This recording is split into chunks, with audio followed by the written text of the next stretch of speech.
The media melting down over the new 1/6 tapes. Crying Adam Kinzinger is back. We've got this so-called historian called Ken Burns. He says we're all going to die now because Tucker's spreading true videos around.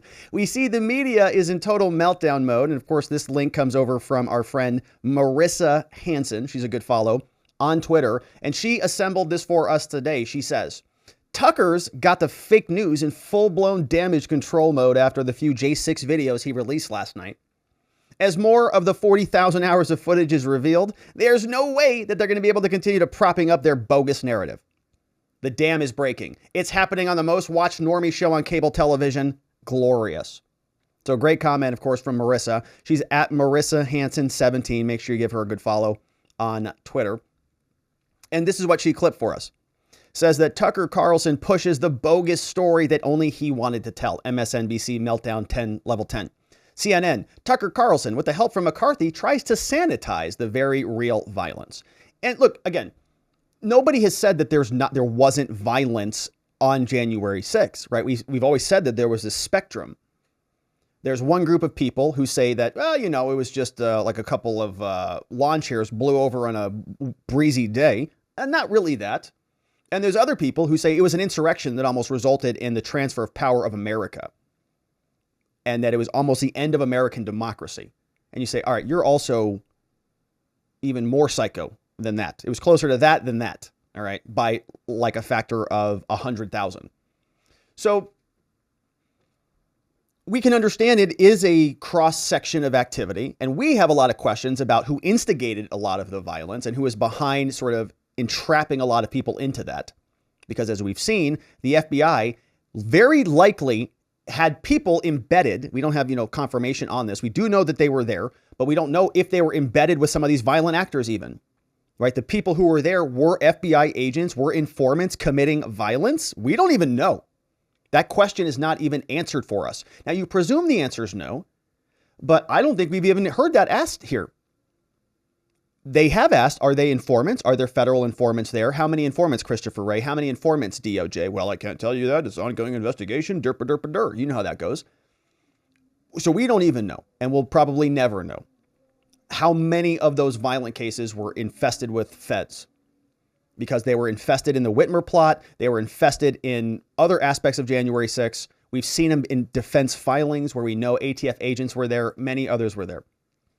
The list goes on. Forbes says Tucker's is making these claims despite being sued, and it provokes Brian Sicknick's family to react, and they're denying there was an insurrection and so on, right? You see all the headlines here. All trying to downplay J6. They are freaked out about it. In fact, here's Ken Burns. You may know him as a historian, allegedly. Here he is talking on with CNN, saying, we're all going to die now. Tucker is wrecking American democracy. DeSantis and others are doing limit our ability to understand who we are and are not inclusive. They're exclusive. They're narrowing the focus of what is and isn't American history. It's terrifying. It feels like a Soviet system, or, the way the Nazis would build a Potemkin village. What? Tucker Carlson's doing the same thing with the footage from 1/6. It's what? Just a kind of rewriting of history at the most dangerous level. It's a huge threat to our republic. I'm doing, Don, a huge threat to our republic now. So he got that right. That's great. Maybe they'll start getting the labels correct now. They keep saying democracy. Maybe he'll start saying republic. Or they could say a democratic republic, if they wanted to get technical. Well, he's a historian, so, he's a little closer than other idiots like Schumer. So you expect him to be a little bit closer on the mark there. He got the republic versus the democracy, which is very good. But it is interesting, this is going to be the end of the American Republic if we learn more about the truth, learn more about what happened, because we do know more about what happened, but we also don't know a lot more about what happened. I saw this from Julie Kelly, who's done great work on January 6th for a very long time. And she posted this on her Twitter. She said the following, you think all of this is done, like these cases have been going on for years. So we should be done, like the end of the cases, right? Wrong. She wrote more than 2 years. And of course, she's at Julie_Kelly2 on Twitter. Says more than 2 years after the start of the DOJ's, quote, shock and awe crusade against Trump supporters, the DOJ admits it's still producing discovery evidence. still producing it, right? They have hard drives of all those hours of footage and they're still generating it up. So people who have been going through the criminal prosecutions for years now may still not have all of the evidence. And we have people like Ken Burns, we have people like Kinzinger, we have people like Cheney who say, this is all done, man. This is in the history books. We don't need to talk about anything else. We've all got it figured out. And here's a clip from one of these filings. This was filed January 24th, asking for a continuance.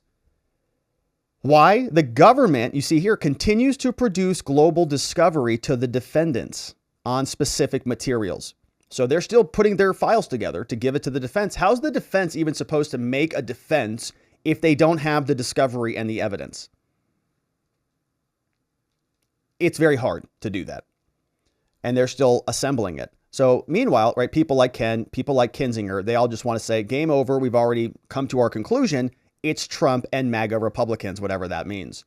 Crying Adam Kinzinger reacting to Tucker Carlson releasing video showing that he's a giant liar. Adam, he also invoked the committee several times, saying essentially, this is the footage that you had access to, parts of it that the committee did not air. Do you want to respond to that? And also, that he said you were a liar and Liz Cheney was a liar. True. And that you guys perpetuated this lie. Yeah. Yeah, I mean, look, obviously everybody knows, even in their heart, even those that think that or that will say out loud that the insurrection didn't happen, they know in their heart that it did. So you can call me a liar all you want. I just know that means we're over the target typically. No, we'll just keep calling you a liar. I can look at myself. You're not over anything. You're not even in Congress anymore. In the mirror. I know Tucker Carlson, he has a lot more money than I do, but it's probably much harder for him to wake up and look in the mirror. I don't think so. I think he's pretty happy. He's got a wife and kids and 8 dogs, I think. Because he knows what he's doing to a country that I've sworn to defend both in uniform and in Congress, that he's never taken that similar oath. So that's fine. Not everybody has to take that oath.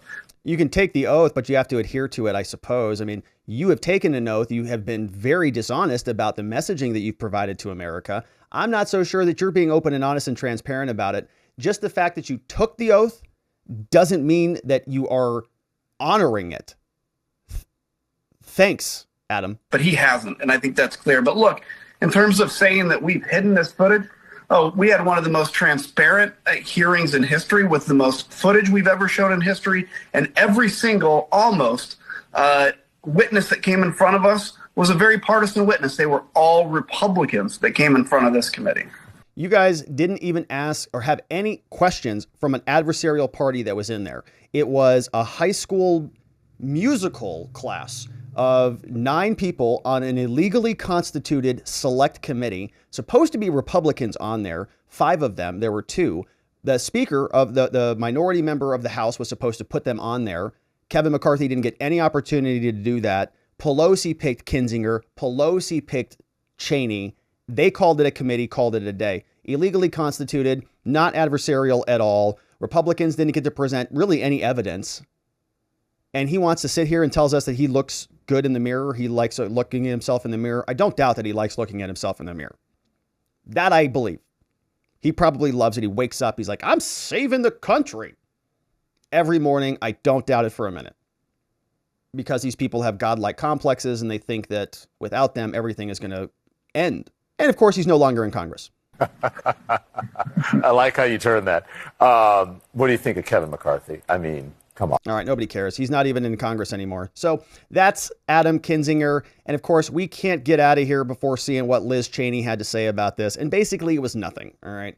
She posted this. It was a highlight reel. So she posted all of the worst clips mashed together into one video. And she said, one lesson of J6 is this. Trump's lies spread on TV and social media provoked and attacked.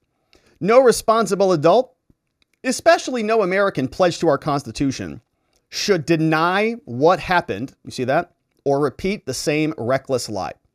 So Tucker Carlson should be banned. And if you're a responsible adult out there, well, if you think anything was weird about January 6th, let me just say this. Liz Cheney says, you're not a responsible adult. So sorry for you. Guess I'm irresponsible. I'm eating ice cream tonight, the whole carton. What do you think about that, Liz? And I'm saying that this was a Fed insurrection anyways. So irresponsible adults like me are going to be eating ice cream and denying the insurrection for a long time, I suppose. And I'm going to be perfectly happy with that, Liz.